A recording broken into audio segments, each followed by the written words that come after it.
35,000 feet above the sleeping American Midwest. The Boeing 787 Dreamliner was a pressurized metal tube of artificial twilight.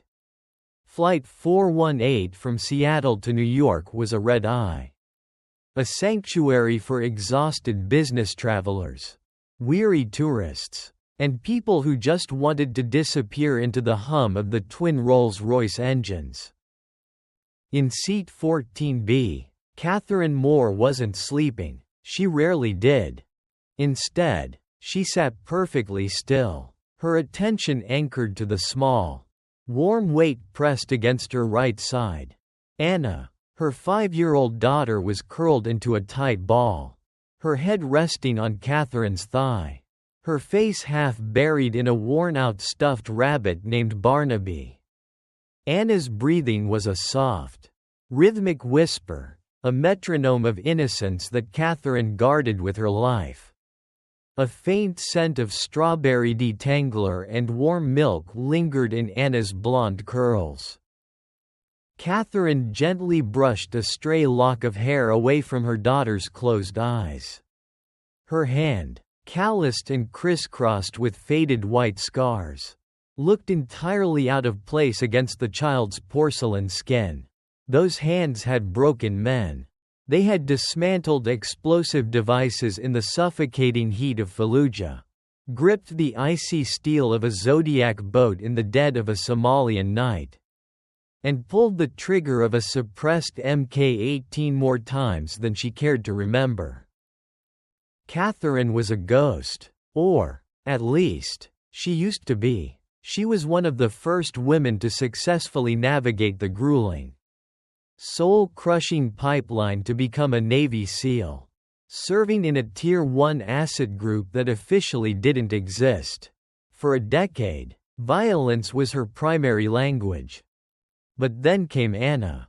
Looking at the gentle rise and fall of her daughter's chest, Catherine felt the familiar, heavy ache in her heart, a mixture of overwhelming love and a terrifying sense of vulnerability. When Anna's father, a good man, a fellow operator, was killed in action 3 years ago, Catherine made a choice. She traded her tactical vest for a diaper bag, her night vision goggles for bedtime stories. She walked away from the teams to be a mother. She promised herself that Anna would never know the ugliness of the world she had left behind. She promised Anna a life of peace. The cabin lights had been dimmed to a deep, oceanic blue. The only movement was the occasional flicker of a seat-back movie screen playing a silent comedy. It was 2:15 a.m. Catherine leaned her head back, closing her eyes for just a moment, letting the white noise of the aircraft wash over her. But the hyper-vigilance, ingrained in her very DNA, never truly slept. Her brain subconsciously tracked the environment. Exits at rows 10 and 22. 74 passengers in the economy cabin. 2 flight attendants currently in the forward galley. The man in 12F has a persistent cough. The woman in 15A is wearing heavy perfume. It was the sudden absence of routine noise that made Catherine open her eyes. A subtle shift in the cabin's atmospheric pressure. The sound of a heavy curtain being yanked back too quickly. Catherine's gaze snapped forward. A man had stepped out of the first-class galley and was walking down the aisle toward the economy section. He was wearing a dark, unassuming suit, but it wasn't his clothes that triggered the cold, metallic dread in Catherine's stomach. It was his gait. It was the deliberate, balanced heel-to-toe walk of someone moving to a target, not someone heading to the lavatory. His eyes weren't scanning the rows lazily. They were locked dead ahead. Calculating. Simultaneously, a metallic click echoed from the rear of the plane. Catherine didn't turn her head. Turning meant drawing attention. She shifted her eyes to the reflection in the dark window beside her. 2 more men had stood up from the back rows. They were moving forward in perfect synchronization with the man in the front. Coordinated movement. Choke points secured. The seal inside her, dormant for 3 years, awoke with a violent, freezing clarity. Adrenaline dumped into her bloodstream, slowing time to a crawl. Her heart rate, however, remained steady. Panic was a luxury she couldn't afford. "Ladies and gentlemen," a voice crackled over the PA system. It wasn't the captain. The voice was calm, heavily accented, and utterly devoid of emotion. "Remain in your seats. Keep your hands visible. Any sudden movements will be considered a threat and dealt with immediately." A collective gasp rippled through the cabin. A woman 2 rows ahead let out a sharp whimper. The man in the aisle stopped at row 10. He reached into his jacket and pulled out a weapon. It wasn't a firearm. It wouldn't have made it past TSA. It was a wicked piece of engineered carbon fiber, shaped like a karambit, invisible to metal detectors and sharp enough to sever an artery with a flick of the wrist. A young flight attendant, his face pale with terror, stepped out of the galley. "Sir, you need to sit." The man moved with terrifying speed. He grabbed the flight attendant by the throat, slammed him against the bulkhead, and pressed the black blade against his carotid artery. The flight attendant choked, his hands fluttering helplessly. "Nobody moves," the man with the blade hissed. The silence in the cabin became absolute, thick, and suffocating, broken only by the muffled sobs of terrified passengers. Catherine didn't gasp. She didn't scream. She remained completely motionless, her face an unreadable mask of stone. Suddenly, Anna shifted against her. The little girl whimpered in her sleep, her brow furrowing as a nightmare threatened to pull her from her slumber. She squeezed her stuffed rabbit, her small body tensing. Catherine's heart skipped a beat. If Anna woke up now, if she saw the men, the blade, the terror in the eyes of the passengers, she would scream. A child's scream is unpredictable. It shatters control. The hijackers were running on adrenaline and a tight schedule. A screaming child would be a wild card they would immediately seek to silence. "No." Catherine moved her hand, as gently as a falling leaf, and placed it over Anna's ear, pressing her daughter's head deeper into the soft fabric of her sweater. She began to hum, so softly that the sound didn't travel past her own row. It was a Gaelic lullaby her grandmother used to sing, a vibration in her chest rather than a sound in the air. "Sleep, my little bird, sleep through the storm." Anna let out a soft sigh, her tiny muscles relaxing. The frown disappeared from her face, and she sank back into a deep, peaceful sleep. Catherine kept her hand over her daughter's ear, her thumb gently stroking the child's cheek. She looked up.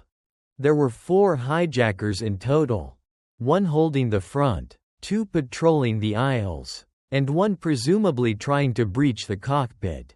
They were professionals. No shouting, no wasted movements. They were securing zip ties from their pockets, preparing to bind the passengers. They had control of the plane. They had the weapons. They had the element of surprise. But they had made one catastrophic miscalculation. They didn't know who was sitting in seat 14B. Catherine's eyes, cold and dark as a winter ocean, tracked the nearest hijacker. He was a tall man, heavily muscled, carrying a ceramic tactical knife. He was slowly moving down the right aisle, intimidating passengers into submission, his eyes scanning for threats. He was 8 rows away. Catherine's mind became a supercomputer, processing variables, angles, and lethality. I cannot shoot. I don't have a gun.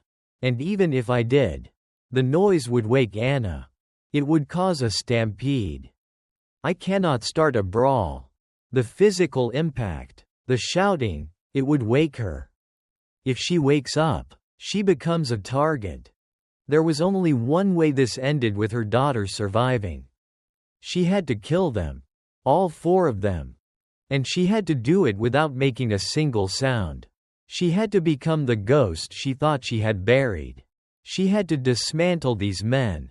One by one. In the tight, confined space of an airplane cabin.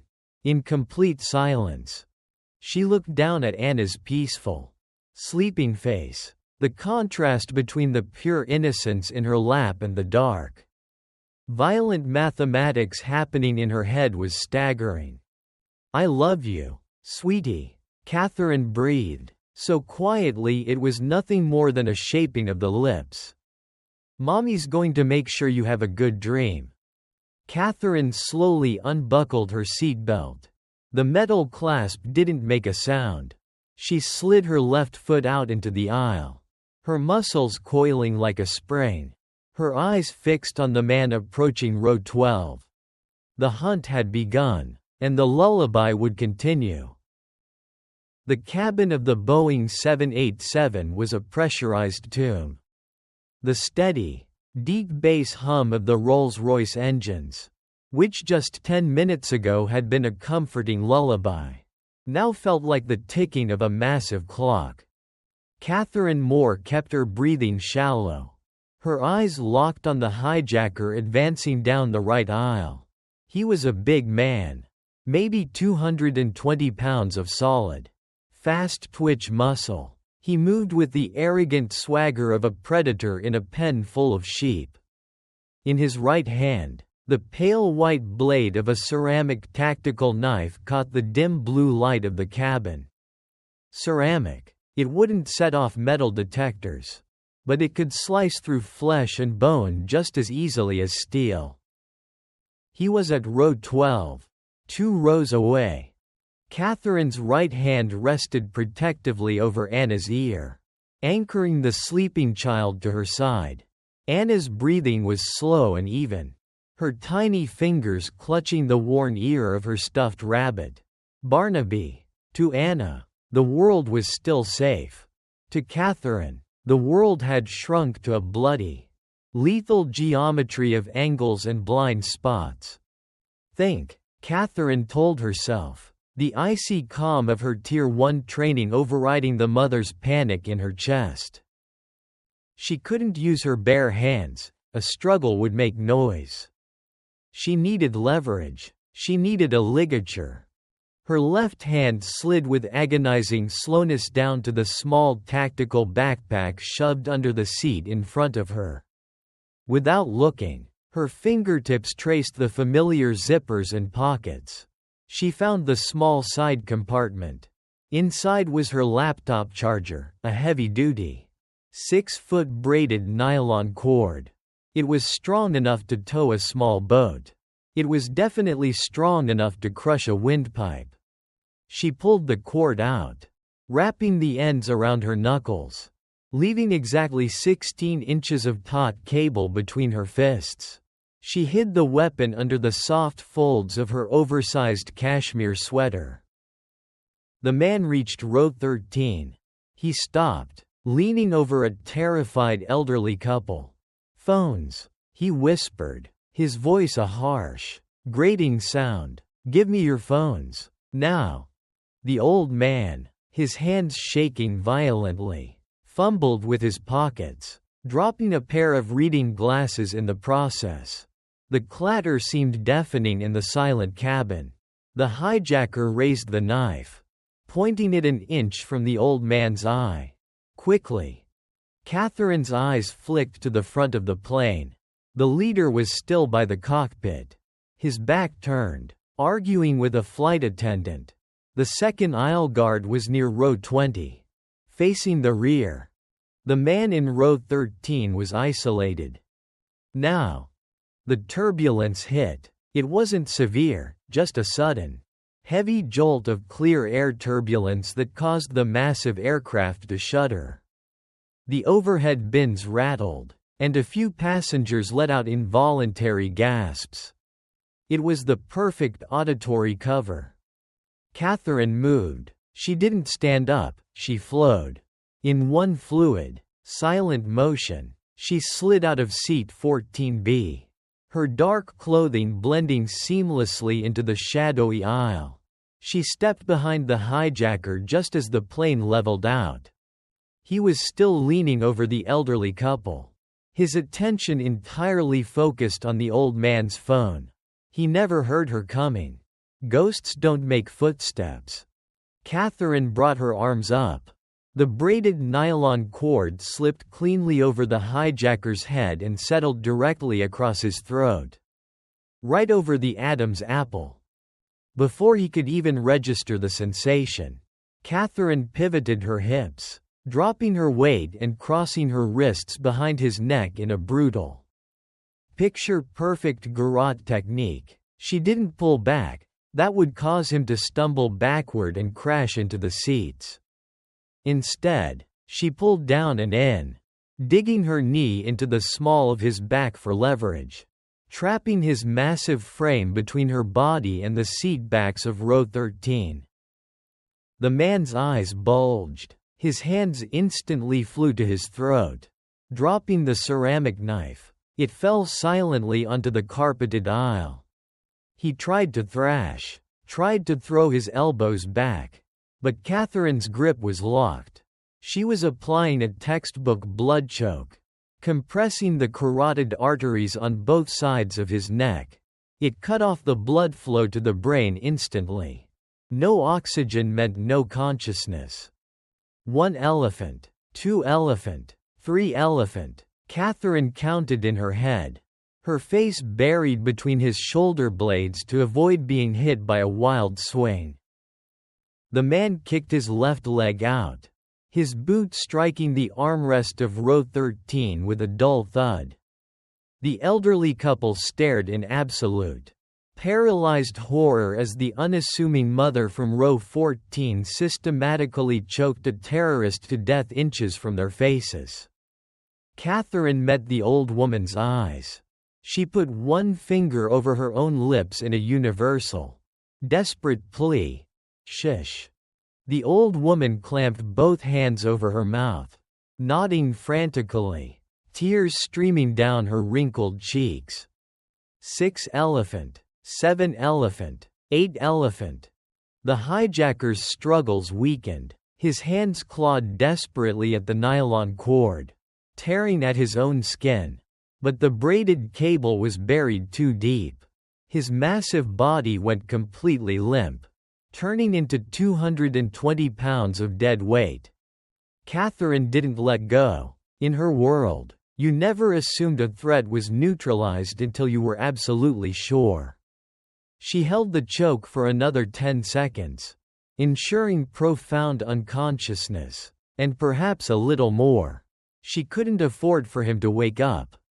Slowly, carefully, she unwrapped the cord. She caught his body under the armpits before he could collapse to the floor.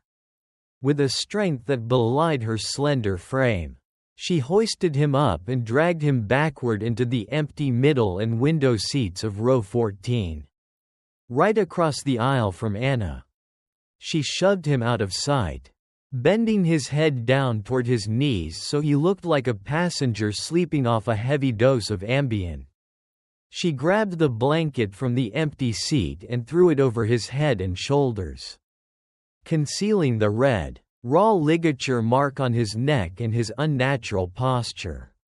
Breathing heavily, a thin sheen of sweat on her forehead, Catherine stepped back into the aisle. She picked up the fallen ceramic knife, its handle still warm from the dead man's grip. She slipped it into the waistband of her jeans. She immediately turned her head to seat 14B. Anna shifted. The little girl let out a soft, mumbly sigh, her head rolling slightly off Catherine's empty seat cushion. Catherine was there in a heartbeat. She slid back into her seat, wrapping her arm around her daughter, pulling the warm, fragile body close to her chest. She resumed the soft, rhythmic humming of the Gaelic lullaby, her hand stroking Anna's hair. "I'm here, baby," she whispered against the blonde curls. "Mommy's right here." Anna settled down, burying her face into Catherine's side, blissfully unaware of the dead man sitting less than 3 feet away. Catherine looked up, her eyes, now completely devoid of warmth, scanned the cabin. 1 down, 3 to go. The leader at the front was still arguing with the flight attendant. He hadn't noticed his man was missing. The ceramic knife pressed coldly against her hip. The game had changed. The hunters were now the hunted. And the ghost of SEAL Team 6 was just getting started. The Boeing 787 hurtled through the frozen stratosphere.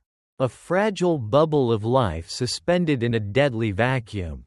Inside the cabin, the air was thick with the scent of fear, stale sweat, spilled cheap wine, and the sharp, metallic tang of adrenaline. Catherine sat motionless in 14B, her left arm draped protectively over Anna. The little girl was deep in the heavy, dreamless sleep of childhood, her breath fogging the plastic window ever so slightly. Beside them, across the aisle, the first hijacker sat slumped under a blue airline blanket, looking for all the world like a passenger who had simply had too much to drink. But time was a luxury Catherine didn't possess. Her eyes, adjusted to the oceanic blue of the cabin lighting, tracked the second aisle guard. He was a leaner man, wiry and restless, pacing near row 28. Unlike the brute Catherine had just choked out, this one was twitchy, his head swiveled constantly, his hands gripping a brutal-looking box cutter. It was only a matter of minutes, maybe less, before he realized his partner hadn't made his scheduled sweep back down the aisle. If he found the body in row 14, he would yell. If he yelled, the leader at the front would react. Chaos would ensue, bullets might fly, and Anna would wake up to a nightmare. Catherine couldn't wait for him to come to her. She had to take the fight to him. And she had to do it away from her daughter. She looked down at Anna's peaceful face, feeling a sharp pang of maternal terror. Leaving her side, even for 2 minutes, felt like tearing out her own heart. "I have to," Catherine told herself, brutally shoving the emotion down into a dark, locked box in her mind. Focus, execute, survive. She gently untangled Anna's fingers from her sweater, replacing the fabric with the soft, floppy ear of Barnaby the rabbit. Anna murmured, burying her nose into the plush toy, but didn't wake. Catherine slid out of the seat. She was a shadow detaching from the darkness. She didn't move down the main aisle. Instead, she slipped through the empty row 15. Moving laterally toward the left side of the aircraft. She kept her center of gravity low, her footsteps perfectly timed with the rhythmic thrum of the Rolls-Royce engines. She was moving toward the rear galley, the small kitchen and prep area at the back of the plane. It was a tactical choke point. Narrow, cluttered, perfect for an ambush. She reached the heavy curtain separating the rear economy section from the galley and slipped behind it. The galley was bathed in a dim, amber emergency light. The air here smelled heavily of roasted coffee beans and heated aluminum. Catherine scanned her environment, her sealed training cataloging every object as a potential weapon or obstacle. Half-size beverage carts locked into their bays. A stainless steel coffee maker. A red fire extinguisher bracketed to the bulkhead. A heavy metal ice scoop resting on a counter. In her right hand, she held the ceramic tactical knife she had taken from the first man. Its blade was matte black, designed not to reflect light. She needed to bait the trap, Catherine reached up and quietly unlatched one of the heavy overhead storage bins in the galley. She didn't open it fully, she just let the latch rest on the very edge of the catch. Then, she picked up a plastic cup and tossed it lightly against the metal door of the lavatory. Click clatter. It was a small sound, barely audible over the engines. But to a hyper-vigilant man hopped up on adrenaline, it would sound like a gunshot. Catherine instantly pressed her back against the bulkhead, sliding into the narrow, dark gap between the lavatory wall and the curtain. She held her breath, slowing her heart rate until she could feel it thumping a slow, steady rhythm against her ribs. 10 seconds passed, then 15. The heavy curtain twitched. A hand holding a box cutter pushed the fabric aside. The wiry hijacker stepped into the galley. His eyes were wide, darting into the dim corners. He stepped further in, his boots scuffing the rubberized floor mat. "Hey," he whispered harshly, looking toward the lavatory. "Who's back here?" He took another step, placing him exactly where Catherine needed him to be, past the curtain. Isolated from the cabin, and entirely focused on the wrong direction. Catherine didn't hesitate. Violence, when necessary, must be absolute and overwhelming. She exploded from the shadows. Her left hand clamped violently over the man's mouth and nose, snapping his head back against her shoulder to cut off any sound. The man's eyes widened in sheer, unadulterated panic. He swung the box cutter blindly backward, aiming for her ribs. Catherine anticipated it. She shifted her hips, letting the razor-sharp blade slice harmlessly through the empty air where she had been a fraction of a second before. Simultaneously, her right hand drove the ceramic knife upward in a brutally precise arc. She didn't aim for the chest. Ribs could deflect a blade. And lung wounds took too long to silence a man. She aimed for the base of the skull, right where the spine met the brain. The medulla oblongata, the body's master switch. The matte black blade slid upward, severing the brainstem instantly. It was over before the hijacker even fully realized he was under attack.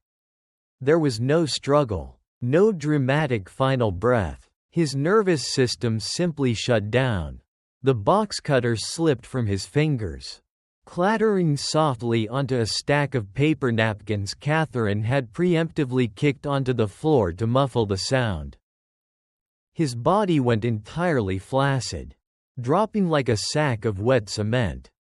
Catherine caught him, bearing his weight, her muscles strained as she slowly lowered him to the galley floor, making sure his boots didn't thump against the deck. She pulled the ceramic knife free and wiped it clean on the man's dark shirt. She dragged him to the corner, wedging him out of sight behind a fully loaded beverage cart, locking the cart's wheels to keep him hidden. She grabbed a handful of paper towels and wiped a few drops of blood from the linoleum floor. 2 down, 2 to go. Her chest heaved silently as she stood up in the amber gloom of the galley. She closed her eyes for a microsecond, visualizing the cabin layout, the leader at the front, and the fourth man, who was likely trying to breach the reinforced cockpit door. Suddenly, the plane banked sharply to the left. The shift in gravity was unexpected. A loose coffee pot in the galley rattled violently against its metal retaining bar. Out in the cabin, a passenger let out a startled cry. Catherine's eyes flew open. Anna. If the plane was changing altitude or direction drastically, the hijackers in the cockpit were making their move. The turbulence would wake her daughter. Catherine slipped back through the curtain, her eyes adjusting instantly to the blue light of the cabin. She moved with terrifying speed down the left aisle, completely ignoring the stunned, wide-eyed stares of the passengers who had just witnessed a woman vanish, only to reappear a minute later looking like an angel of death. She crossed through row 15, sliding back into seat 14B. Anna was stirring. The sharp bank of the aircraft had jostled her. Her eyes fluttered, half opening in the dim light. "Mommy?" Anna mumbled, her voice thick with sleep, confusion lacing her tiny tone. She tightened her grip on Barnaby. Catherine's heart slammed against her ribs.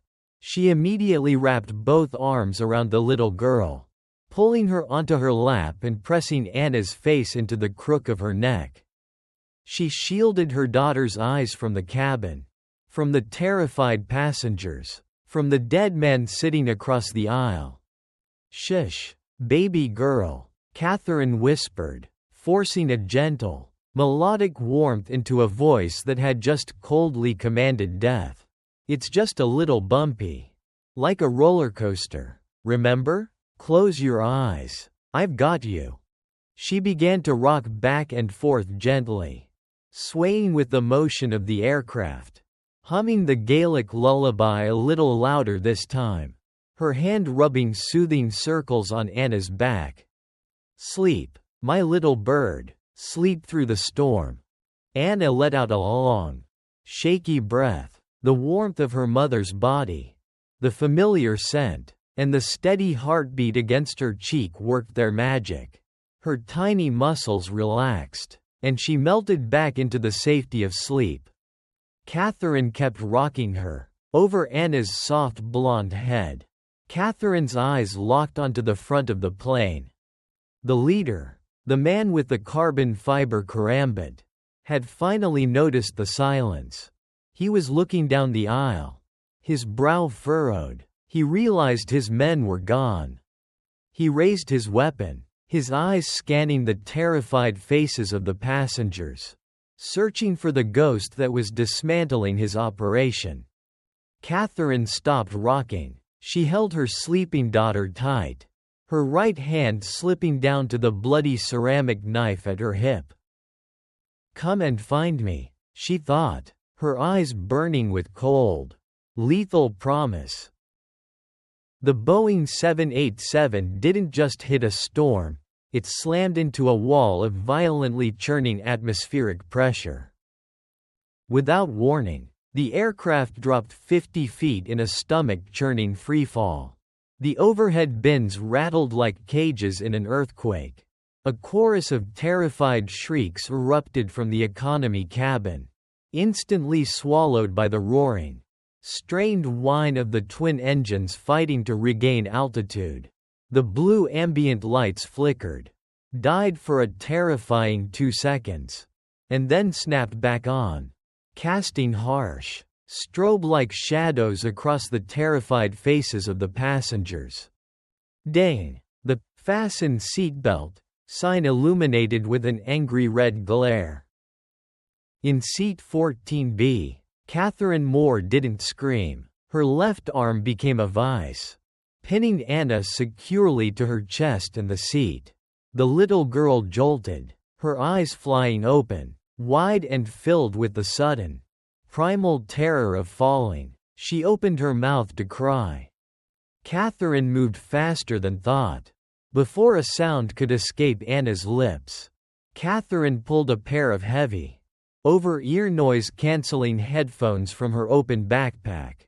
She had bought them for this exact reason, to drown out the drone of the engines for her daughter. She had already queued up a playlist of thunderstorms and heavy rain on her phone. Maxing out the volume, she slipped the padded cups over Anna's ears, effectively isolating the child from the chaos of the cabin. "Look at me, Anna," Catherine mouthed, her face projecting an aura of absolute, unshakable calm. She smiled, a warm, radiant mother's smile that completely belied the predator lurking behind her eyes. "It's the roller coaster, remember? We're going through the fluffy clouds. Close your eyes. Listen to the rain. I'm holding you." Anna stared up at her mother. The child's breathing was fast, her little chest heaving, but the absolute safety in Catherine's eyes, combined with the sudden cocoon of white noise from the headphones, worked. Anna swallowed hard, squeezed Barnaby the rabbit, and buried her face back into Catherine's stomach. Within moments, the exhaustion of the red-eye flight pulled her back under. Catherine exhaled a breath she didn't know she was holding. She stroked Anna's hair once, then looked up. The battlefield had changed. The turbulence was heavy and continuous now. The plane shuddered and pitched, making it impossible to stand without holding onto the seats. To the terrified passengers, it was a nightmare. To a Tier 1 operator trained to fight on the pitching decks of stealth boats in the Bering Sea, it was an opportunity. At the front of the cabin, the leader was moving. He had realized his men weren't answering his visual cues. The wiry man was missing from the back, and the brute was nowhere to be seen in the middle. The leader's face, previously a mask of cold control, was now tight with lethal paranoia. He gripped the carbon fiber karambit, its curved, hooked blade resting against his forearm. He began to stalk down the left aisle, using the seatbacks for balance as the plane bucked. He was checking the rows. He was hunting. If he made it to row 14, he would see the dead man under the blanket across the aisle. He would see Catherine. He would see Anna. He doesn't cross row 10. Catherine decided. The mental line was drawn in blood. She gently shifted Anna's weight so the child was securely wedged between the armrest and Catherine's hip. Held in place by the tightened seatbelt, Catherine unbuckled her own belt. She timed her movement with the rhythmic pitching of the aircraft. As the nose of the plane pitched sharply upward, throwing the gravity toward the rear, Catherine let the momentum pull her out of her seat. She slid into the aisle like a ghost in the flickering blue light, her right hand gripping the stolen ceramic knife, keeping it hidden behind her thigh. She crouched low, using the chaotic movement of the passengers, who had their heads tucked between their knees in crash positions, as visual cover. The leader reached row 8. Row 9.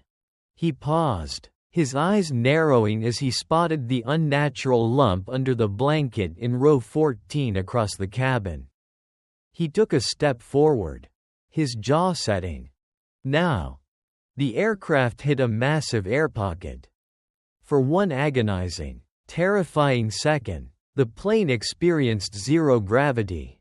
Everything loose in the cabin lifted an inch off the ground. The passengers screamed again. The leader's foot, reaching for a solid step, found nothing but empty air. His balance, heavily reliant on the floor, vanished. He stumbled forward, his arms flailing slightly to catch himself on the overhead compartments. In that microsecond of weightlessness, Catherine launched herself. She didn't run, she pushed off the armrest of row 10. Turning her body into a kinetic projectile, she closed the distance before the gravity slammed back down. As the plane violently leveled out, driving everyone back into their seats with bone-crushing force, Catherine was already inside the leader's guard. He saw her at the last possible millisecond. His eyes widened, registering the cold, dead focus of a professional killer in the face of a suburban mother. He reflexively slashed downward with the karambit, aiming for her neck. Catherine didn't try to block it. Blocking a karambit usually meant getting your arteries severed by the hook. Instead, she slipped to the outside, rotating her torso. The black carbon fiber blade sliced through the thick cashmere of her sweater, biting a shallow, burning line into her left bicep. She ignored the pain. Pain was just data.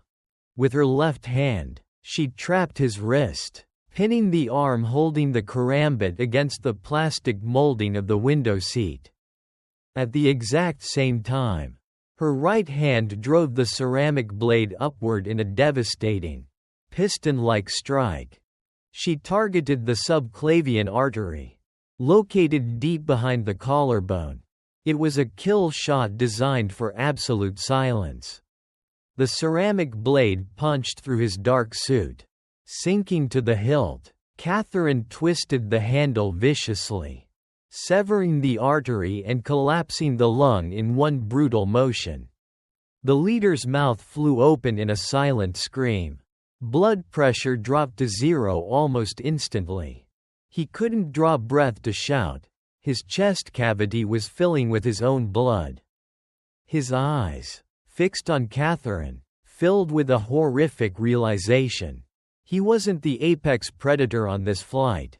He was the prey. To ensure he didn't thrash and wake the cabin, Catherine hooked her left leg behind his knee. Sweeping his legs out from under him, she rode him to the floor of the aisle, using her body weight to pin him down, keeping her hand clamped firmly over his mouth. The plane shuddered violently again, the roar of the engines masking the sickening wet sounds of the man drowning in his own chest. Catherine knelt on his right arm, keeping the karambit pinned to the carpet. She stared down into his fading eyes, her face inches from his.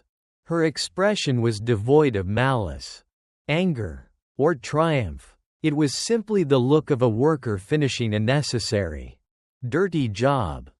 3 elephant, 4 elephant, 5 elephant. The light in his eyes flickered, dimmed, and then permanently went out. The carbon fiber blade slipped from his lifeless fingers. Catherine stayed on top of him for 5 more seconds. The turbulence began to subside, the violent shaking smoothing out into a heavy, rhythmic chop. The storm was passing. Breathing heavily, a warm trail of blood running down her left arm and soaking into her sleeve. Catherine stood up. She grabbed the leader by the lapels of his suit and dragged his heavy corpse into the empty row 10. Shoving him onto the floorboards, she stripped a blanket from a nearby seat and threw it over him. She retrieved his karambit, tucking the lethal, curved blade into her waistband next to the ceramic knife. She turned and looked back at row 14. Anna was still there, the large black headphones dwarfing her small head, her breathing steady and deep. She hadn't heard a thing. She hadn't seen the blood. Her world was still safe, filled with the sound of digital rain. Catherine closed her eyes, fighting a sudden, overwhelming wave of nausea, not from the killing, but from the adrenaline crash and the terrifying realization of how close the blade had come to her neck. If she had fallen, Anna would have been left completely alone. She squeezed her eyes shut, took a deep, tactical breath, and compartmentalized the fear. There was no time to be a mother right now. She had to finish being a ghost. Suddenly, a massive, metallic crack echoed from the front of the plane, cutting through the noise of the engines. Catherine's head snapped toward the cockpit.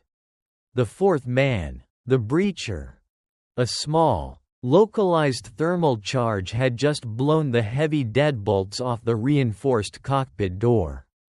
Smoke poured into the first-class cabin. The door swung open, revealing the terrified pilots inside. The breacher raised a heavy, modified flare gun, aiming it directly at the captain's head. 3 down, 1 to go, and this one held the fate of everyone on board in his hands. Catherine's eyes hardened into dark ice. She wiped the blood from her hands onto her jeans, gripped the handle of the karambit, and began to walk toward the smoke. The acrid stench of burning magnesium, melted composite plastic, and scorched wiring flooded the forward cabin. The localized thermal charge the fourth hijacker had used was small, but devastatingly effective. It had slagged the heavy electronic deadbolts of the reinforced cockpit door in seconds, blowing the hinges inward with a violent, metallic crunch. Thick, gray smoke billowed out of the flight deck, settling low over the plush, oversized seats of first class.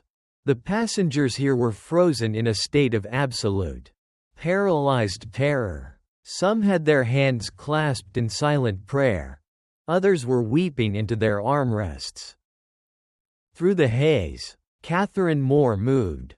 She wasn't a mother from seat 14B anymore. She was a weapon stripped of its safety.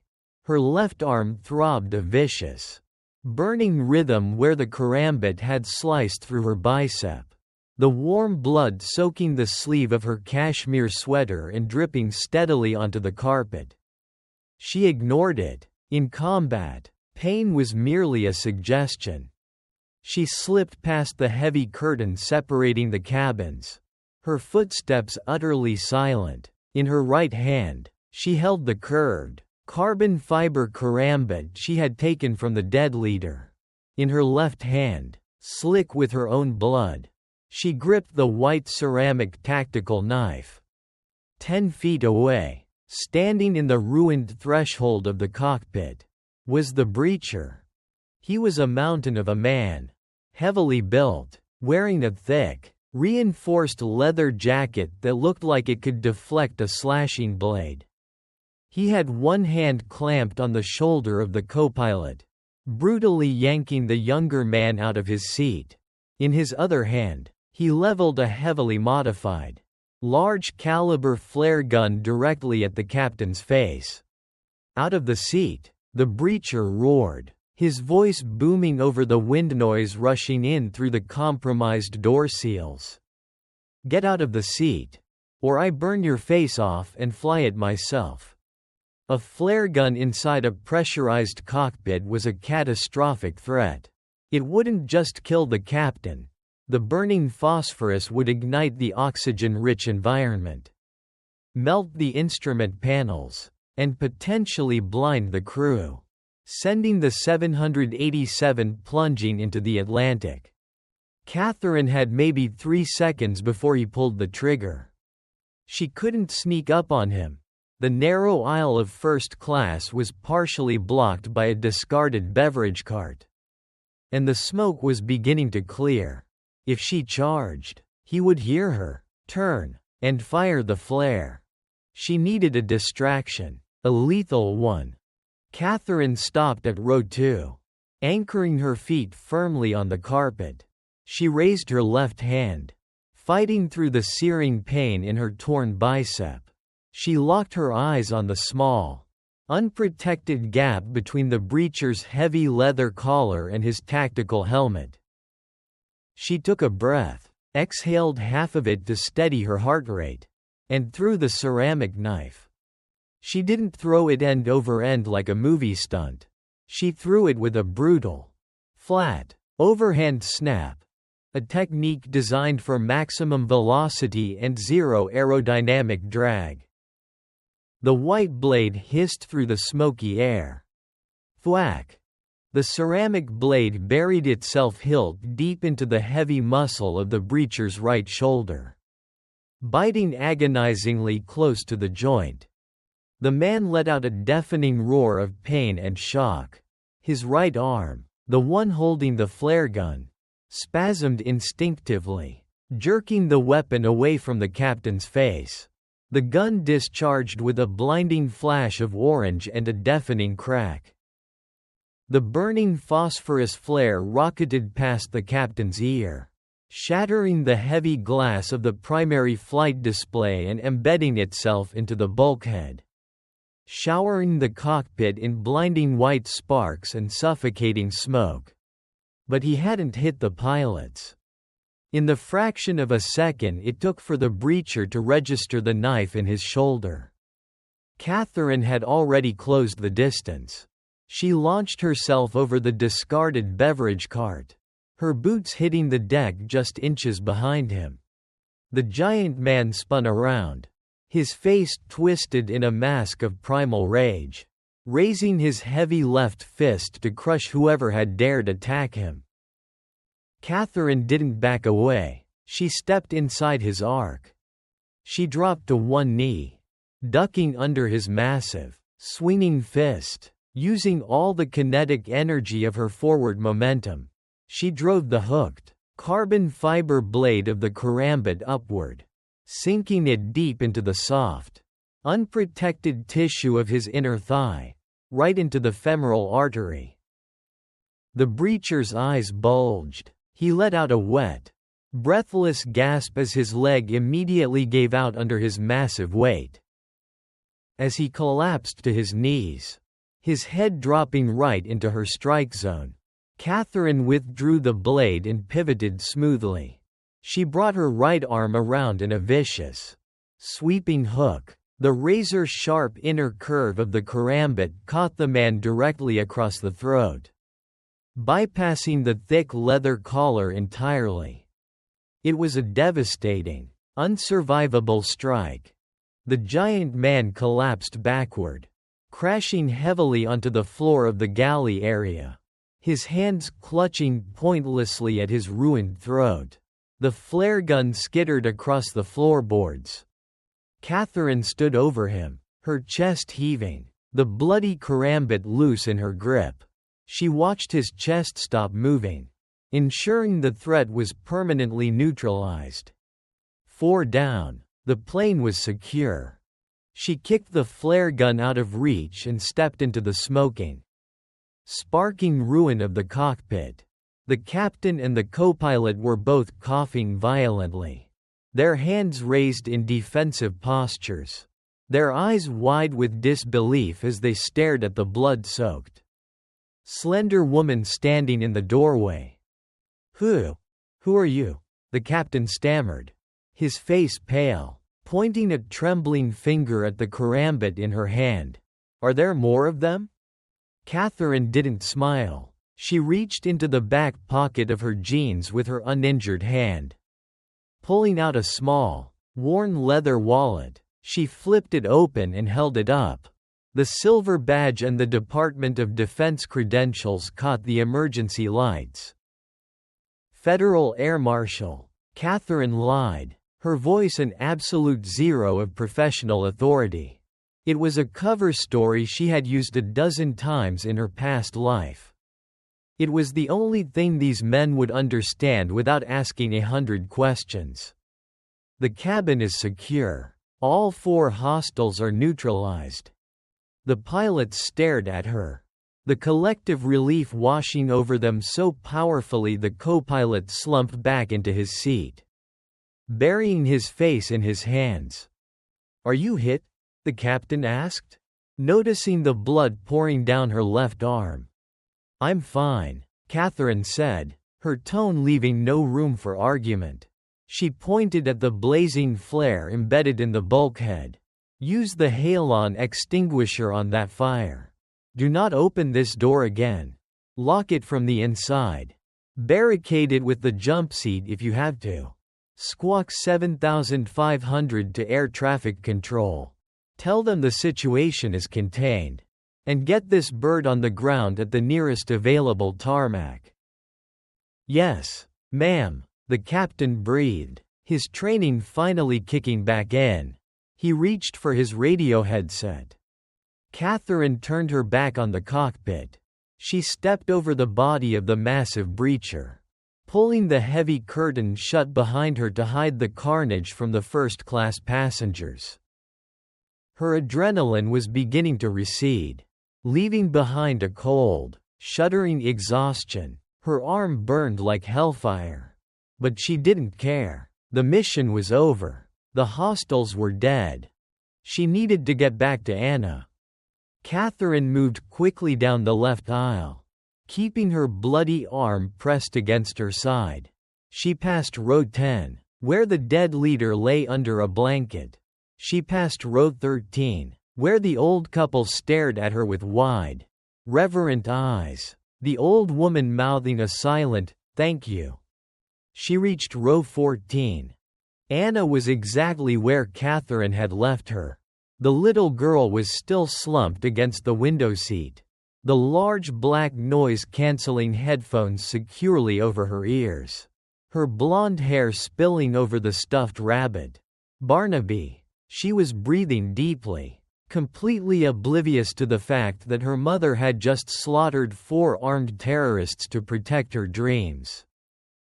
Catherine let out a long, shaky breath. Tears, hot and stinging, finally pricked the corners of her eyes. She slid into seat 14B, ignoring the agonizing flare of pain in her arm. She gently pulled the headphones off Anna's ears, shutting off the rain sounds on her phone. She wrapped her right arm around her daughter, burying her face into the sweet, familiar scent of strawberry detangler and warm sleep. "I've got you, baby," Catherine whispered, her voice finally breaking just a little. "Mommy's right here. The storm is over." Anna stirred, letting out a soft, sleepy sigh, and cuddled deeper into Catherine's embrace. Catherine leaned her head back against the seat, closing her eyes. It was over. They were safe. Until her eyes snapped open. Her gaze fell on the floor beneath seat 13D. Across the aisle, where the first hijacker's discarded jacket had fallen during the struggle, a small, heavy canvas pouch had spilled out of the pocket. And from inside the pouch, a tiny, digital red light was blinking. Blink, blink, blink. Catherine's blood ran cold. The rhythmic flashing wasn't a communication device. It was a timer. They didn't just come to hijack the plane. Catherine realized with a sickening twist of pure dread. They came to drop it out of the sky. The blinking red light under seat 13D wasn't just a diode. It was the mocking heartbeat of a ticking clock. Blink, blink, blink. Catherine Moore's blood ran cold. A glacial chill that instantly neutralized the fading heat of adrenaline. She had just fought a war through the narrow aisles of a Boeing 787. She had killed 4 men with her bare hands and a couple of blades.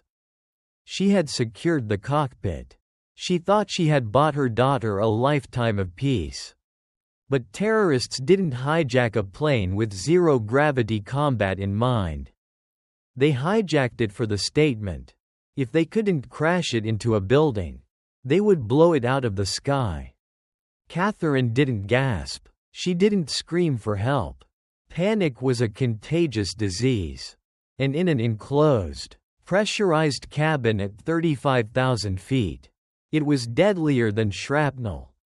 She turned her head slowly, looking at Anna. The little girl was deep under again, her small chest rising and falling in a steady, peaceful rhythm. Catherine gently picked up the heavy noise-canceling headphones and slid them back over Anna's ears. She didn't turn the music back on. She needed to be able to hear if Anna woke up, but the padding would muffle any sudden shouts.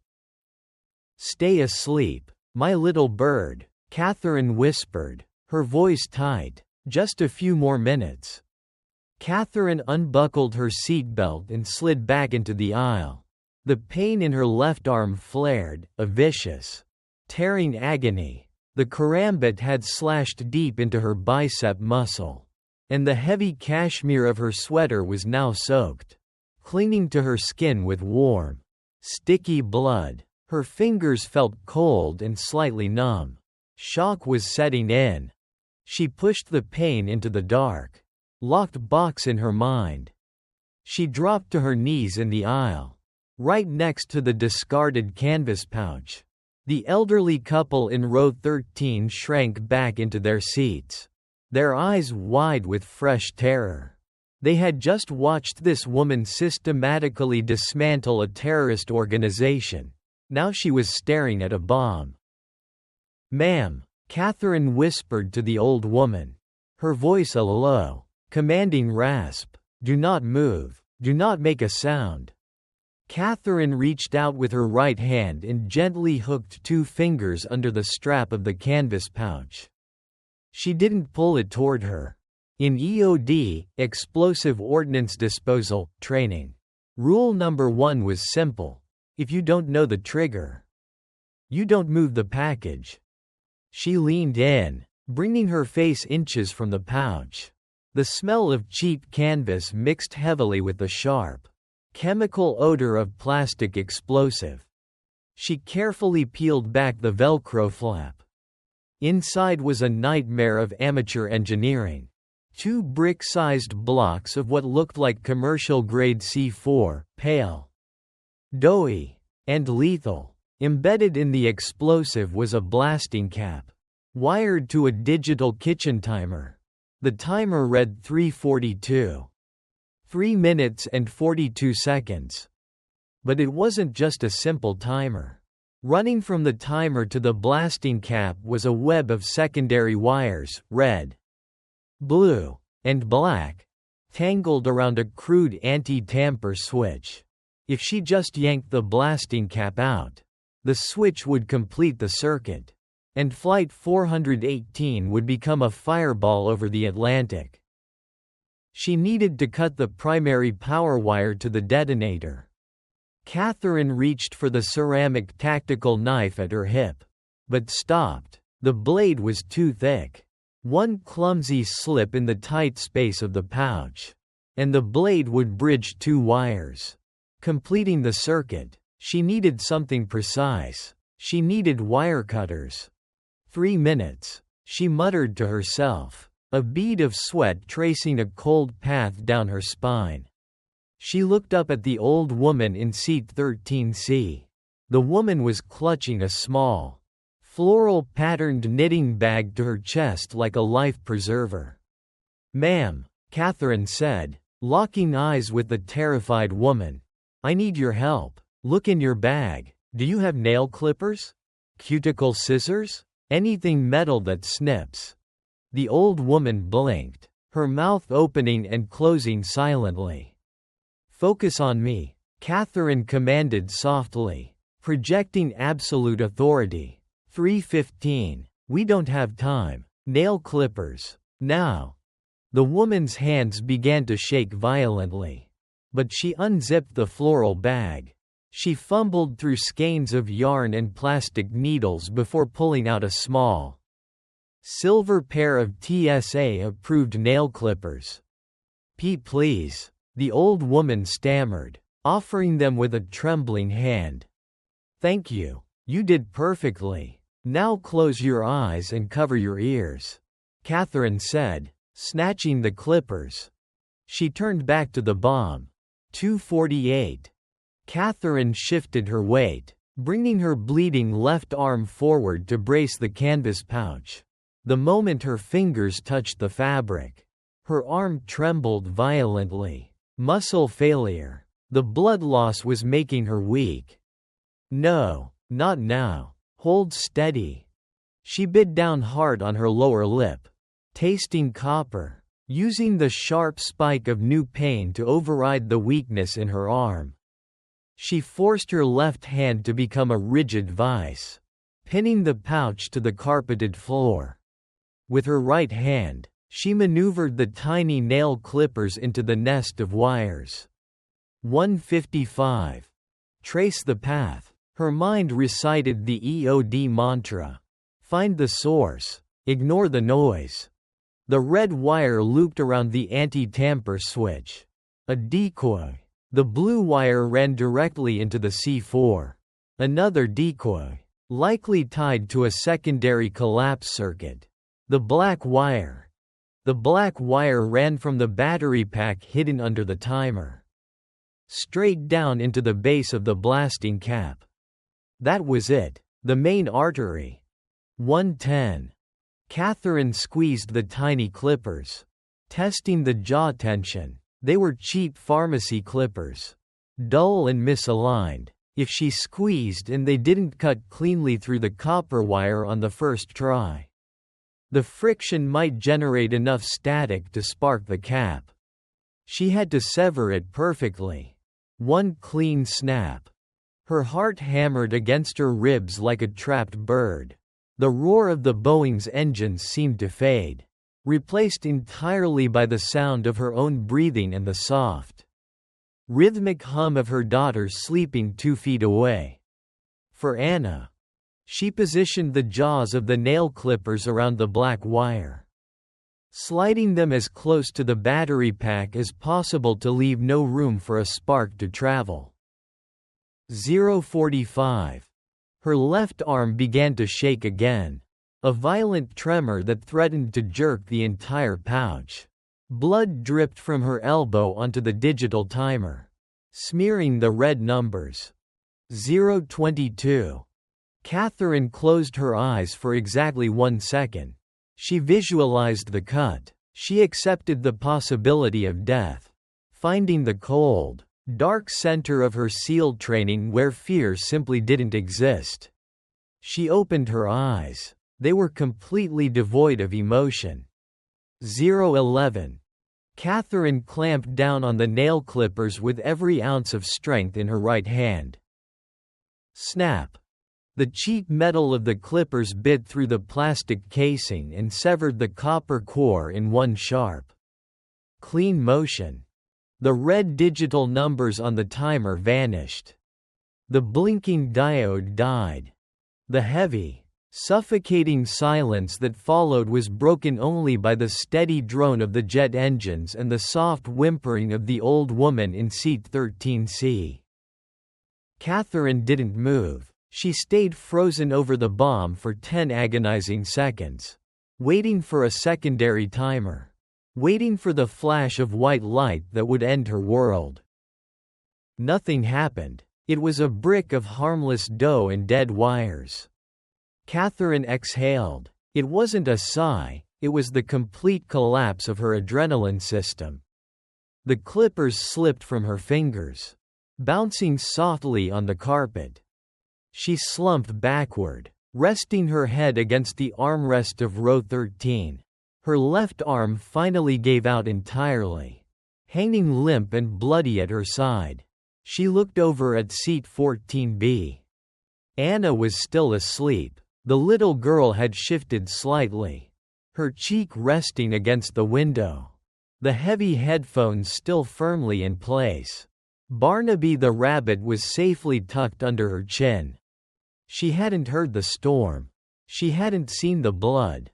She hadn't known how close they came to the edge of the world. Catherine let out a weak, breathless laugh, a single tear cutting a clean path down her soot-stained cheek. She reached out with her trembling right hand and gently touched the toe of Anna's small pink sneaker. Suddenly, the intercom crackled to life. It was the captain, his voice shaking but laced with overwhelming relief. "Ladies and gentlemen, this is your captain speaking. We have experienced a security incident, but the situation is completely contained. There is no longer any threat to this aircraft. We have been cleared for an emergency descent and will be making a priority landing at John F. Kennedy International Airport in approximately 20 minutes. Please remain in your seats. And, to the passenger who secured the cabin, thank you. God bless you." Through the plastic window beside Anna, the pitch-black sky of the red-eye flight was finally beginning to break.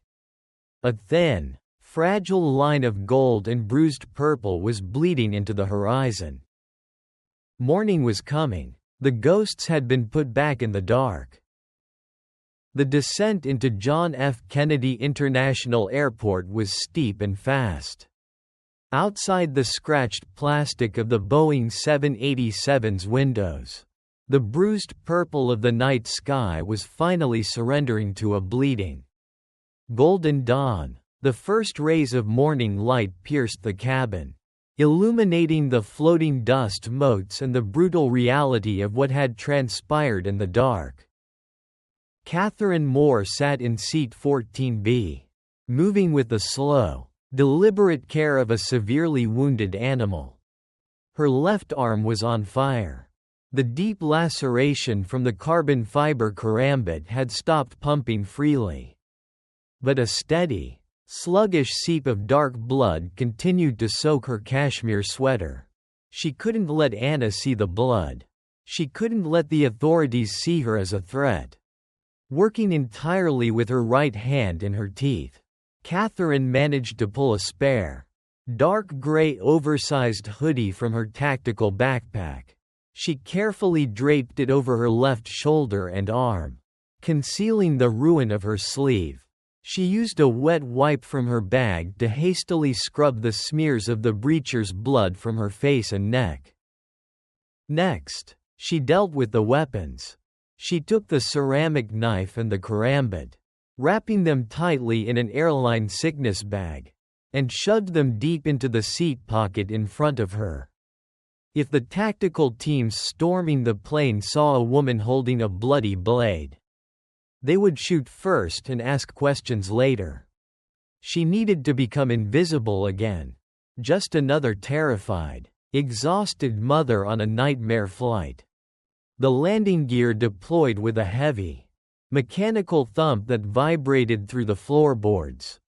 Anna stirred. The change in cabin pressure and the physical jolt of the landing gear were fighting through the digital rain playing in her heavy noise-canceling headphones. The little girl rubbed her eyes with small fists. The stuffed rabbit, Barnaby, still wedged under her chin. "Mommy?" she mumbled, her voice thick with sleep. Catherine's heart, which had remained a steady block of ice through 4 lethal close-quarter engagements and a bomb defusal, suddenly shattered into a million frantic pieces. She leaned down, her face inches from her daughter's, pasting on the warmest, most radiant smile she could muster through the agonizing pain. She gently lifted one side of the headphones. "Hey there, sleepyhead," Catherine whispered, her voice a soft, melodic contrast to the roaring engines. "Good morning. We're almost in New York." "Is the roller coaster done?" Anna asked, blinking against the harsh morning light flooding through the window. "All done, baby. You slept through the whole bumpy part. You were so brave." Catherine kissed Anna's forehead, lingering for a second to breathe in the scent of her daughter's hair. The wheels hit the tarmac. It wasn't a smooth touchdown. The captain, running on pure adrenaline and sheer terror, slammed the massive Dreamliner onto the runway with bone-jarring force. The engines screamed in reverse thrust, throwing everyone violently forward against their seat belts. The moment the plane slowed to a manageable taxi, the cabin erupted. It started as a collective, ragged exhale, and then morphed into a cacophony of hysterical sobbing, spontaneous applause, and desperate prayers. Passengers who had been paralyzed by fear for the last hour suddenly broke down. Catherine didn't cheer. She kept her right arm wrapped tightly around Anna, shielding the little girl's face against her chest. "Just some loud people. Sweetie, keep the headphones on for a few more minutes. Okay? Listen to the rain." Anna nodded, oblivious to the fact that the loud people were weeping survivors of a foiled mass casualty event. The aircraft didn't go to a gate. It was directed to a remote, isolated stretch of tarmac far from the main terminals. Through the windows, Catherine could see the flashing sea of red and blue lights. Dozens of police cruisers, armored Bearcats, fire engines, and ambulances had formed a massive perimeter around the plane. The engines spooled down, and an eerie, heavy silence fell over the cabin, broken only by the whimpering of the passengers. Then, the main cabin doors were blown open from the outside. "FBI, HRT, keep your hands on the seats in front of you. Heads down, do not move." The shouts were deafening. A swarm of men in heavy olive-drab tactical gear, Kevlar helmets, and night vision mounts flooded into the plane. Assault rifles with mounted flashlights swept through the dim cabin, slicing through the remaining smoke from the cockpit breach. Move, move, move, check the aisles, clear the galley. Two heavily armed operators pushed down the right aisle. The lead operator's flashlight beam hit the floor of row 10. He saw the unnatural lump under the blanket. He kicked the blanket back, revealing the dead leader, his throat a ruined mess of blood. One hostile down, deep laceration, deceased. The operator yelled into his radio, his voice tight with shock. He wasn't expecting to find the terrorists already butchered. They moved forward. Row 13. The flashlight beam hit the canvas pouch on the floor. IED. IED in the aisle. Hold the line. The entire tactical team froze. Wait. The primary wire is cut. It's inert. The device is neutralized. The operator looked up from the disarmed bomb, his flashlight beam panning across the seats. It landed on row 14. It landed on Catherine. She sat there, a petite blonde woman in a blood-stained, oversized hoodie, clutching a 5-year-old girl who was wearing massive black headphones and clutching a stuffed rabbit. The operator kept his rifle lowered, but his eyes were wide beneath his ballistic goggles. The captain had radioed ahead, screaming something about a federal air marshal taking down the hijackers. But the tactical teams knew the manifests.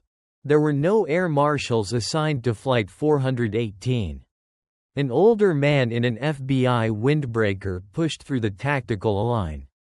He looked at the dead terrorist in row 10, the disarmed C4 in row 13, and then stopped in front of Catherine.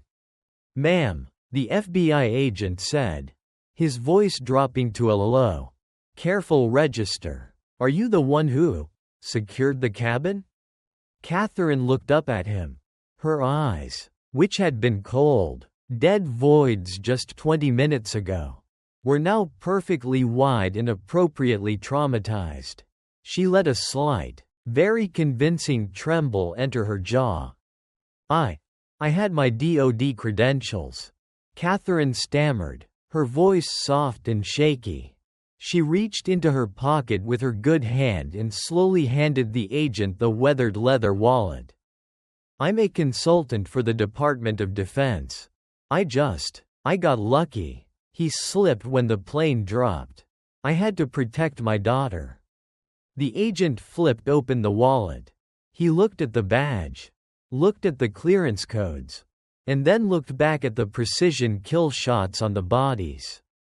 Consultant. It was a word that covered a multitude of sins in Washington, D.C. It meant she belonged to an agency that didn't exist on paper.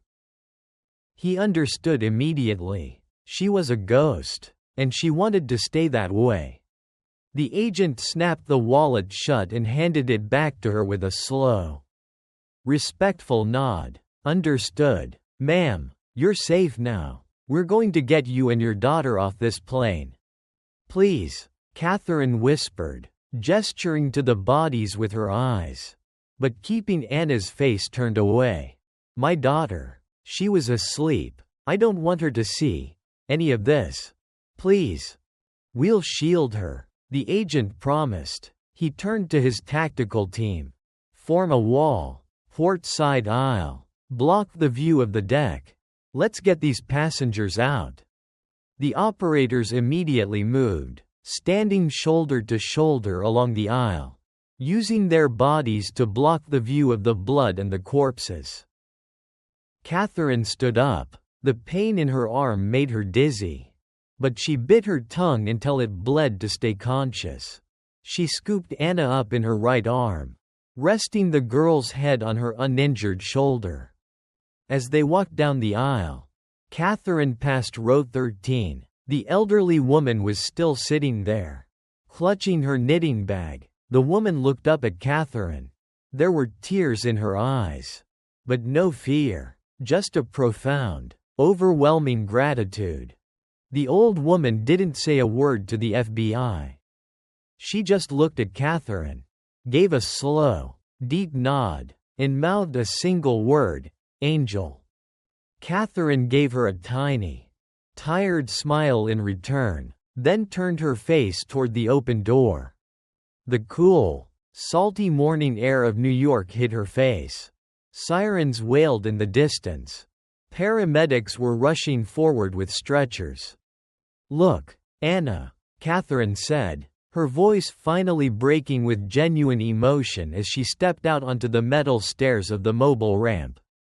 "Look at the sunrise."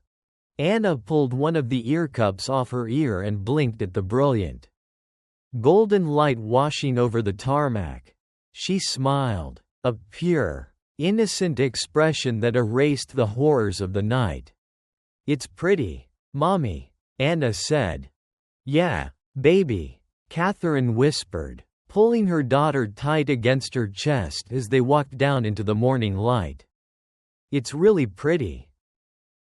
The FBI's safe house was a high-end corporate suite in Midtown Manhattan. Stripped of any personal touches. It was quiet. It smelled of bleached linen, expensive lemon polish, and absolute, uninterrupted safety. The roar of the Boeing 787's engines was gone, replaced by the faint, distant hum of New York City traffic 20 stories below. Catherine Moore stood perfectly still in the center of the lavish bathroom. The heavy mahogany door locked behind her. For the first time in 6 hours, she was completely alone. She stared at her reflection in the expansive, brilliantly lit mirror. The woman looking back at her was a stranger. Her face was pale, drawn tight with exhaustion, and smudged with soot from the explosive breach. Shadows, bruised and deep, pooled under her eyes. Slowly, with a trembling right hand, she reached up and unzipped the oversized gray hoodie she had used to hide the carnage. It dropped to the marble floor with a heavy, wet thud. Underneath, her beige cashmere sweater was ruined. The entire left side, from the shoulder down to the hem, was painted a dark, stiff, oxidized crimson. Catherine gritted her teeth, locking her jaw until it ached. She gripped the hem of the sweater and pulled it over her head. The fabric had dried to the deep laceration on her bicep, and tearing it away sent a blinding, white-hot spike of agony straight into her brain. She didn't scream, she just closed her eyes and let out a long, ragged hiss through her teeth, her knees buckling slightly before she caught herself on the edge of the sink. She turned the chrome faucet, letting the water run until it was scalding hot. From the small tactical med kit she had salvaged from her backpack, she pulled out a bottle of antiseptic iodine, a pack of butterfly closures, and a roll of sterile gauze. She wasn't going to a hospital. Hospitals meant questions, paperwork, and leaving Anna. As a former Tier 1 operator, she had stitched up worse in the mud of foreign combat zones.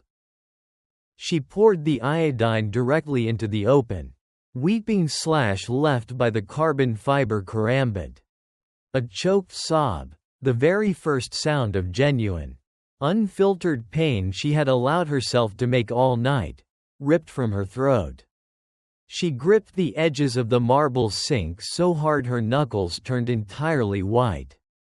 Her head bowed, her shoulders shaking violently. It wasn't just the physical pain. It was the adrenaline crash. It was the crushing, suffocating weight of what she had been forced to do. She had ripped men's lives away in the dark. She had severed arteries, snapped a spine, and defused a bomb with nothing but a pair of cheap nail clippers and a mother's desperate prayer. She had danced on the razor's edge of losing her life.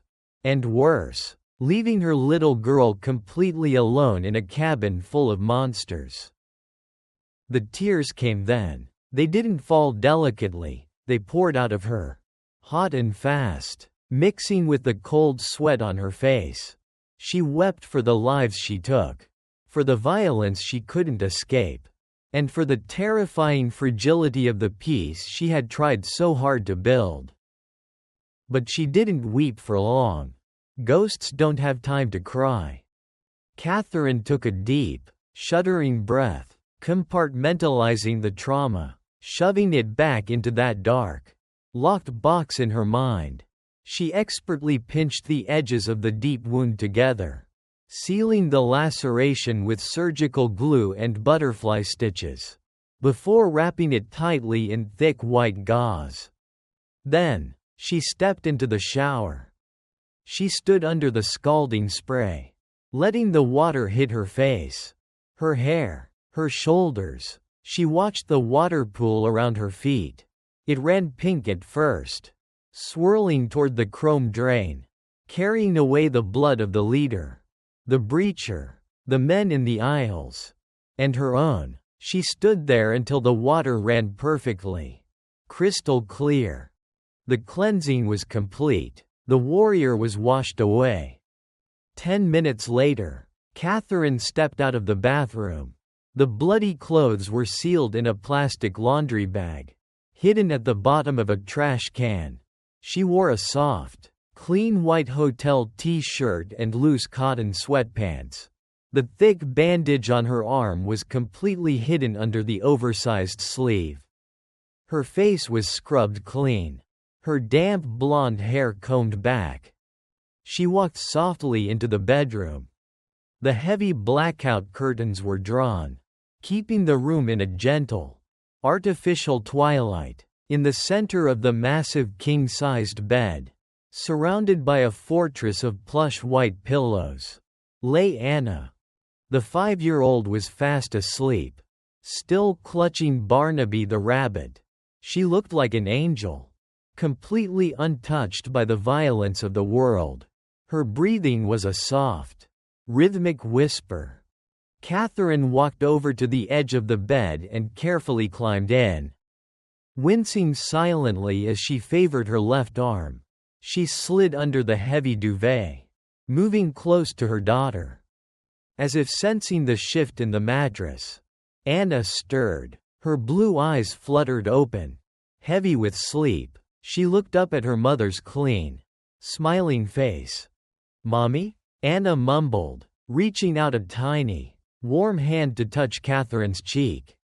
"I'm here, baby bird," Catherine whispered, her voice overflowing with a profound, unconditional love that no weapon could ever match.